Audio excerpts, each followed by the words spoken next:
Thanks to PEN 15, 8th grade, and Big Mouth, the awkward, weird and sex-obsessed pubescent girl is having a moment.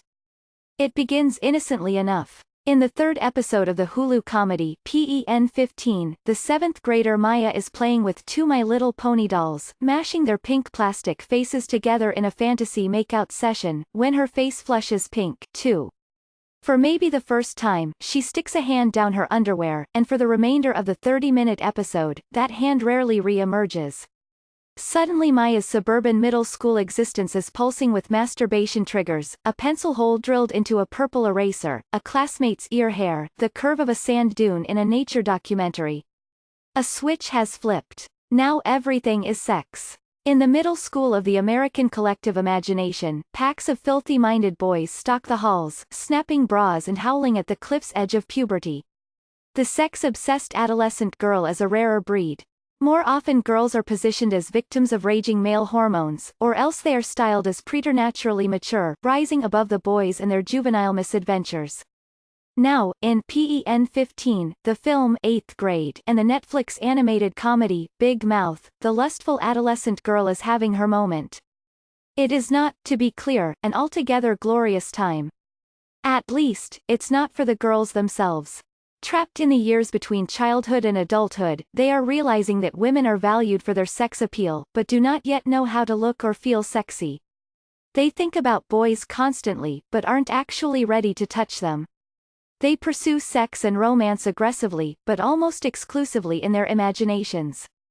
Though polished and popular girls, fitted with thongs, coated in lip gloss and paired with boyfriends, exist in their worlds, they might as well belong to a different species. Our girls are awkward and weird. They are undergoing orthodontic treatments. They have made out with every bedpost and doorframe in their bedrooms. Through their eyes, it is the boys who become smooth, uncomplicated objects. Kayla, the slump-shouldered loner at the heart of 8th grade, is stupefied by her crush, and when his puny body emerges glistening from a pool, it is in slow motion and set to thumping stripper music. Meanwhile, the 7th grade BFFs of PEN 15, Maya Ishii-Peters and Anna Kone, played, with an absurd and haunting realism, by the 31-year-old writer-actors Maya Erskine and Anna Konkle, are entranced by the sun-kissed nape of a small boy on the kickball field. These boys don't have much going for them, their personalities range from vacant to misanthropic. But they are genetically and socially blessed with whatever the middle school idea of hot is, and that is a gift that eludes our girls. In the second episode of PEN 15, Maya finds herself in a closet makeout scenario with a boy, and when she unclamps her dripping retainer from her mouth, the boy flashes a look of such genuine disgust that you can't help but feel empathy for both parties. We have seen a version of this dynamic before. It is a staple of the teen movie A La She's All That and Never Been Kissed for the popular kid to be forced into intimate contact with a loser, but here our alliances have shifted. While it's clear that Maya has been unfairly ranked in the middle school sexual hierarchy, her Ace Ventura impression is criminally underrated. We also recognize that on some level, she is not ready to kiss a boy. And the boy, for his part, seems neither overly judgmental nor indiscriminately sex-obsessed. Through him we see that girls can be revolting, too. Often tween boys and girls are isolated into separate spheres, portrayed as alien to each other and to adults. But these properties reveal much of adolescent culture that can be shared. When Kayla in 8th grade finally connects with a boy, it is over their mutual love of the Adult Swim animated comedy Rick and Morty. PEN 15 gets its name from the PEN 15 Club, a made-up institution that exists to trick other kids to write penis on their hands, and the show reveals that such juvenile antics are not exclusive to one gender. Big Mouth is fashioned like a psychedelic co-ed sex ed class, which is where the show begins. The first episode is about ejaculation, the second takes on menstruation. Though it is mostly about boys, the show smartly acknowledges that girls are experiencing analogous, if not precisely similar, issues. The same cannot be said of its predecessors, Freaks and Geeks, for instance, never privileged girls as members of its younger geek crowd. The central conceit of Big Mouth, pubescent kids are visited by animated hormone monsters that goad them into furious masturbation, crude flirtation attempts and irrational outbursts, helps to situate its boys and girls as equals. They're simply operating under separate influences. The boys are mostly visited by Maury the hormone monster, voiced by Nick Kroll, while the girls are counseled by Connie the hormone monstress, Maya Rudolph. Though these are all comedies, they take their horny girls quite seriously. In PEN 15, the adults who play Maya and Anna are supported by a cast of real middle schoolers. This could easily be played as a sight gag, but instead the choice resonates deeply. It works to punctuate the moment when girls' growth spurts send them towering over boys, and it dramatizes Maya and Anna's outsider status at an age when kids seem capable of sniffing out difference on a cellular level. The hyper-realistic style of 8th grade delivers its own emotional gut punch. The 14-year-old Kayla is played by Elsie Fisher, who was herself 14 when she shot the film.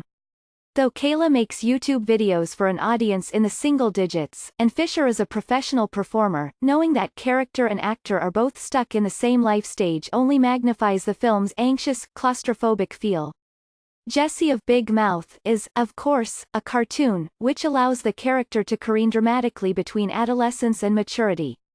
When she gets her period on a field trip to the Statue of Liberty, she is a steel cage of emotional control, but the second she enters her mother's car after school, she melts into a sub-verbal puddle. These stories are each inspired by slightly different eras, and watched together, they reveal a complex relationship among girls, sex and technology. Though Big Mouth is set in the present, it is heavily influenced by the early 1990s adolescence of its creators, and modern technologies take a back seat in its plots. PEN 15 is set in the year 2000, around the time Erskine and Conkle entered middle school, and its girls access the heady adult world through dial-up AOL and Ask Jeeves. Kayla of 8th grade, meanwhile, rarely releases her grip on her iPhone, and her puberty is mediated through YouTube, Tumblr and Instagram. In one memorable scene, she types, "how to give a blowjob," into the YouTube search bar, deletes it, and tries instead, "how to give a blowjob." New technologies are typically framed as accelerators for the sexual corruption of girls, but here their risks are linked inextricably to great rewards.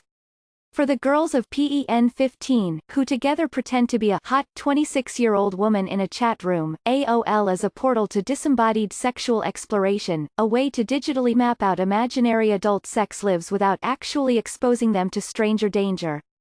And though it can be painful to watch Kayla lying in her dark bedroom, mainlining her classmates' Instagram feeds on her phone, it is merely an embodied version of the fantasies that have always thrilled and haunted middle school girls. The Big Mouth indifference to technology is its own form of commentary. Social media, it seems to say, just can't compete with the wild physical and emotional forces of adolescence. Even for a woman who was once a girl like them, I, too, practiced kissing the back of my hand when my mouth was jammed with wires and rubber bands. There can be a frisson of anxiety to actually seeing their private moments revealed on-screen. The default pop cultural perspective remains that of the adult man, and from his vantage point, exposing adolescent female sexuality on-screen can feel predatory or perverted. These comedies have little interest in considering how those men will feel when they are transported into a girl's bedroom. Girls' feelings matter, too. And these girls feel so much.